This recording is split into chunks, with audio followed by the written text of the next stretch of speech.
Hola, buenos días. Estoy muy contenta de estar acá porque hoy empezamos la segunda carta de Pedro.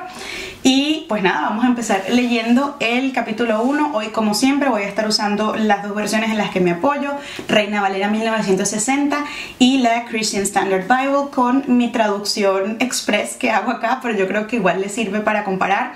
Igual les recomiendo muchísimo que si ustedes están leyendo de su Biblia física y de repente en el teléfono o en la computadora tienen o quieren apoyarse en otras versiones, siempre es bueno para darle más amplitud a lo que estamos tratando de entender.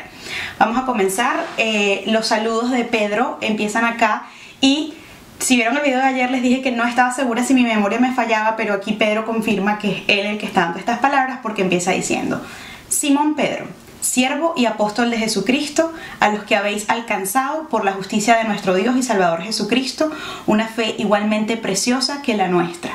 Gracia y paz os sean multiplicadas en el conocimiento de Dios y de nuestro Señor Jesús. Entonces aquí se está presentando él como yo, Simón Pedro, como buen judío, presentándose con su nombre que tenía previo al que le dio Jesús de piedra, que por cierto ustedes sabían eso, ¿no?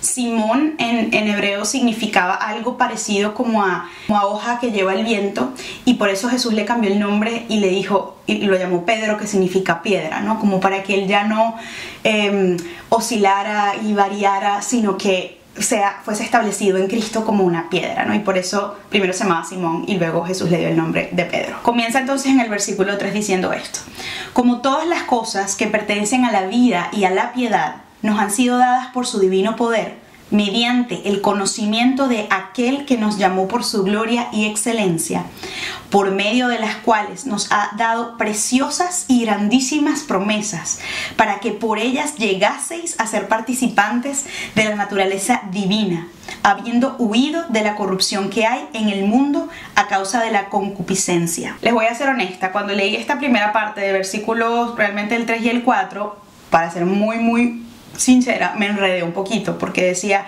bueno, a ver, todas las cosas que pertenecen a la vida y a la piedad nos han sido dadas por su divino poder. Idea número 1, mediante el conocimiento de aquel que nos llamó por su gloria y excelencia. Idea número 2, entonces tuve que dividirlas, pero me ayuda mucho la Christian Standard Bible, porque dice lo siguiente: su divino poder nos ha dado todo lo requerido para la vida y la santidad, a través del conocimiento de aquel que nos llamó para su propia gloria y su bondad. Entonces, haciendo corto un cuento largo, básicamente lo que nos están diciendo acá es que fue Jesús, fue Dios quien ya nos dio todo lo requerido por medio de Él mismo para poder vivir de esta manera.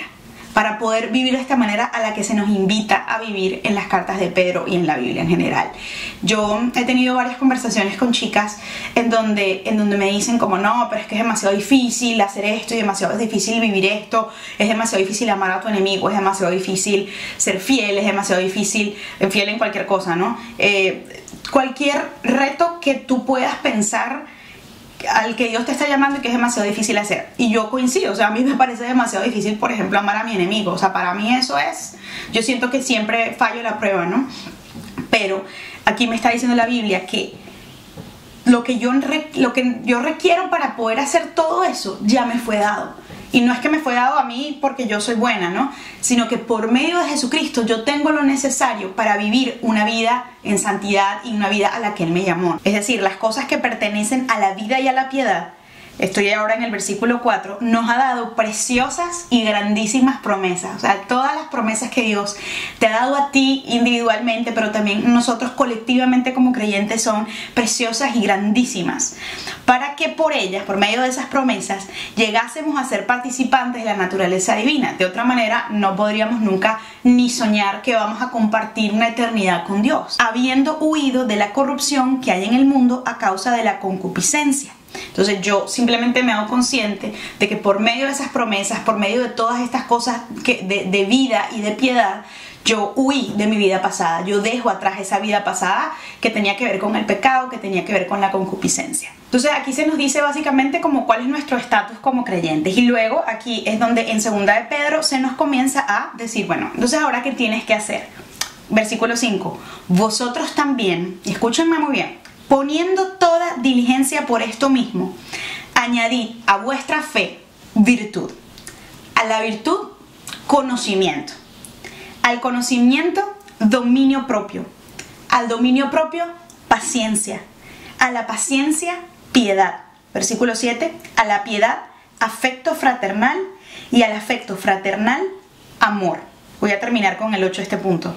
Porque si estas cosas están en vosotros y abundan, no os dejarán estar ociosos ni sin fruto en cuanto al conocimiento de nuestro Señor Jesucristo. Entonces, básicamente se nos está diciendo aquí, trabajen en estas cualidades. O sea, no es solamente, bueno, yo tengo fe y creo en Jesús, sino que si yo en mi vida espiritual estoy caminando con Cristo y digo, bueno, Señor, tengo fe en ti, pero dame virtud. También quiero tener conocimiento. ¿Y conocimiento de qué? ¿De saber de leer libros? No, conocimiento de Jesús, conocimiento de quién es Dios, conocimiento de la palabra. Y luego ese conocimiento no es solamente, yo me sé toda la Biblia, dominio propio, poder negarme a mis propios deseos cuando yo sé que esos deseos no agradan a Dios. Y luego al dominio propio, entonces es como vas agregándole virtudes o cualidades a tu vida, ¿no? A tu fe. Y fíjense que obviamente eso no es algo que va a pasar todo un mismo día, es un caminar, pero en ese caminar es la voluntad de que yo debo tener de ir creciendo, una voluntad de crecer continuamente y sobre todo de ser transformada a la imagen de Cristo. Entonces nos quedamos en dominio propio. A ese dominio propio, paciencia. Y a esa paciencia, piedad. Y a la piedad, afecto fraternal. O sea, poder amar a otros y poder querer a otros.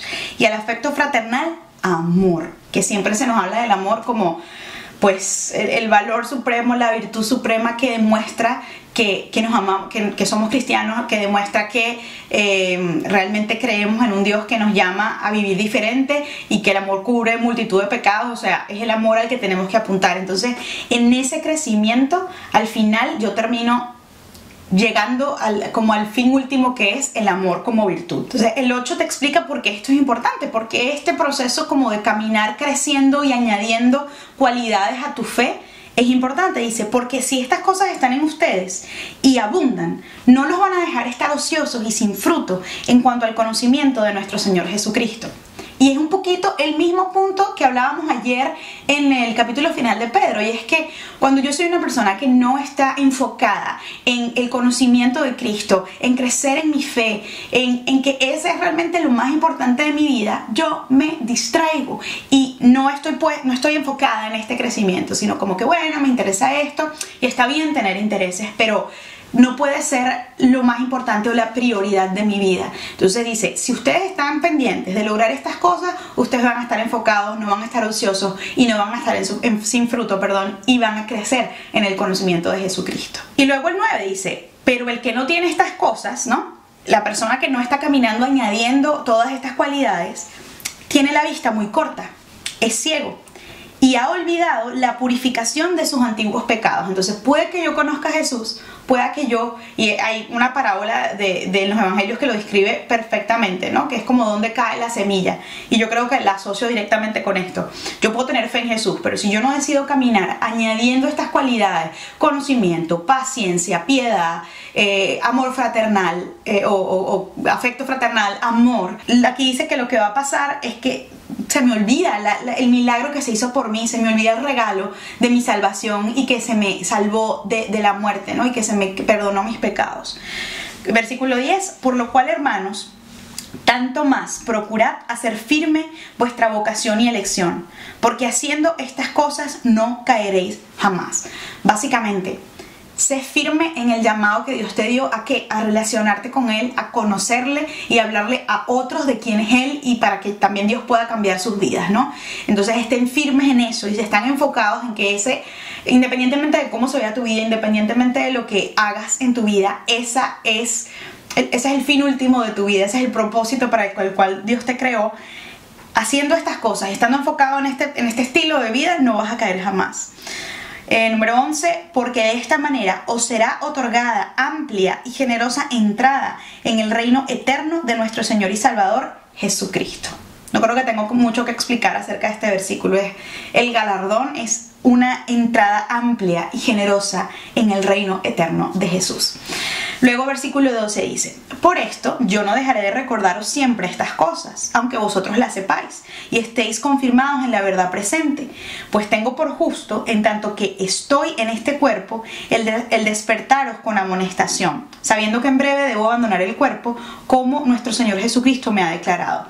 Nada, aquí básicamente Pedro está justificando como, bueno, ¿por qué les repito estas cosas? ¿Por qué los exhorto a vivir así? ¿Por qué los regaño? Aunque no los está regañando, pero porque quiero recordarle esto, porque aunque ustedes estén firmes en esto ahorita, esto es algo que se olvida. Entonces, mientras yo viva, voy a hacerlo. Yo creo que está bien recordarles que tienen que vivir de esta manera, ¿no? Y entonces, debido a esto, él quería insistir. Pero en el 15 dice: también yo procuraré con diligencia, después de mi partida, que vosotros podáis en todo momento tener memoria de estas cosas. O sea, voy a ver cómo hago, y aunque me muera voy a seguir recordándoles, ¿no?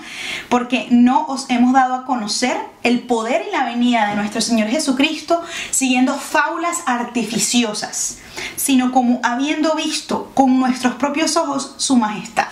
¿Qué dice este versículo? Me impactó cuando lo leí, porque dice: yo como apóstol, yo no les he declarado estas cosas, no les he testificado de esto como una fábula artificiosa, como un cuento de camino, como dicen en mi país.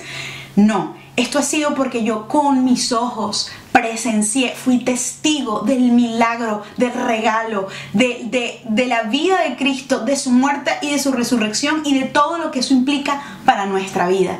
Entonces es como afirmándonos que lo que yo te estoy diciendo no es un cuento que alguien se inventó, es algo que yo mismo vi, y con esa autoridad es que te hablo. Dice: yo vi, o hemos visto con nuestros propios ojos su majestad, y de esa te declaro. Versículo 17: pues cuando él recibió de Dios Padre honra y gloria, le fue enviada desde la magnífica gloria una voz que decía: este es mi Hijo amado, en quien tengo complacencia. Es decir, ellos vieron que el Señor, que el Dios creador se complació de Jesús y lo ungió, y era evidente que era su Hijo enviado para salvarnos. Y nosotros oímos esta voz enviada del cielo cuando estábamos con Él en el Monte Santo. O sea, nos está diciendo: yo lo vi y yo lo escuché, y sobre esto te declaro. Y esto, pues a mí cuando yo lo leo me ayuda, porque es como que a veces uno no se da cuenta y uno tiene como dudas y ¿será que tal cosa pasó? Y bueno, sí, la Biblia dice, a veces nuestra fe, cuando no estamos enfocados sobre todo, se debilita cuando yo no estoy buscando el conocimiento constante de Jesús, ¿no? Y cuando yo leo estas palabras realmente me animan, porque es como, no, ya va. Ellos de verdad lo oyeron y están testificando, y con base a ello escribieron estas cartas, ¿no? Versículo 19, tenemos también la palabra profética más segura, a la cual hacéis bien en estar atentos como una antorcha que alumbra en lugar oscuro, hasta que el día esclarezca y el lucero de la mañana salga en vuestros corazones. Creo que les voy a leer todo y luego lo explico. Entendiendo primero esto, que ninguna profecía de la Escritura es de interpretación privada. Versículo 21, porque nunca la profecía fue traída por voluntad humana, sino que los santos hombres de Dios hablaron siendo inspirados por el Espíritu Santo. ¿De qué está hablando aquí Pedro? Está diciendo: todo esto que hizo Dios por ustedes, de enviar a su Hijo, de salvarlos del pecado, es algo que nosotros vimos y escuchamos con nuestros ojos. Y eso es como lo que pasó hasta este punto en la historia. Y luego nos dice: y también, aparte de todo esto que nos fue dado, de lo que estamos testificando, tenemos más esperanza, porque tenemos una palabra acerca de lo que ha de pasar. Y de eso se refiere con palabra profética, ¿ok? Tenemos una esperanza de saber cómo van a ser las cosas de los últimos tiempos. A eso se está refiriendo, porque dice: tengan esta palabra como una antorcha que alumbra en lugar oscuro. ¿Cuál es el lugar oscuro? Donde estamos ahorita. Donde estamos ahorita sin que Jesús haya regresado a reinar, ¿no? Y dice: tengan esa palabra profética acerca de lo que va a pasar, alumbrando el lugar oscuro hasta que el día esclarezca y el lucero de la mañana salga en vuestros corazones, ¿no? Entonces, hasta ese momento, ustedes se aferran a esa palabra profética. Ojo, aquí no estamos hablando de la palabra profética que les dio una persona con quien se iban a casar, ¿ok? De eso no está hablando aquí Pedro. Eso no es lo que le está diciendo: oh, esta es la esperanza de su vida. No.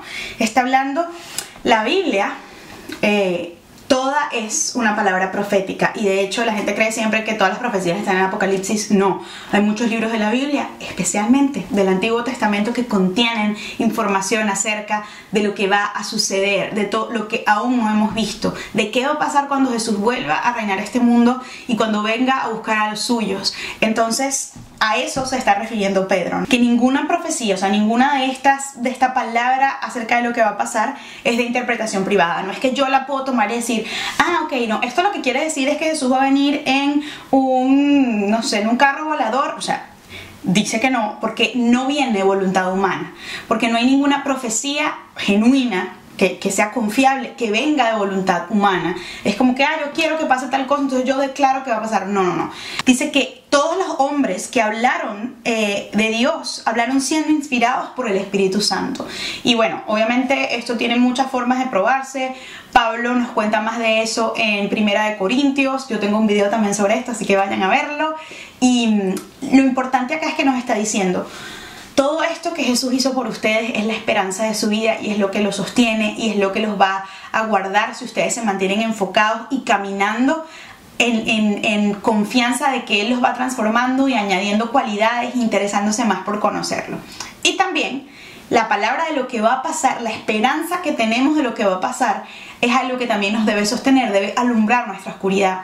Les voy a poner, solo para terminar, porque de hecho ya terminamos el capítulo 1, es un ejemplo. O sea, a veces uno se ahoga en la rabia o la preocupación de toda la injusticia que hay en el mundo. Pero si yo conozco la profecía acerca de lo que va a pasar cuando Jesucristo reine, yo sé que Él va a restaurar y a redimir cada situación injusta del mundo. Porque cuando Él reine, ya no vamos a tener esas preocupaciones. Cuando haya un mundo completamente diferente a esto ya no va a ser una preocupación para mí, por ejemplo. Entonces, por eso Pedro nos llama como agárrense de esa verdad, agárrense de esa esperanza y no se distraigan en otras cosas. Y no se enfoquen en nada que los lleve a olvidar la esperanza que tuvieron, y no hagan nada que los lleve a menospreciar el hecho de que los sacaron del pecado y de la muerte.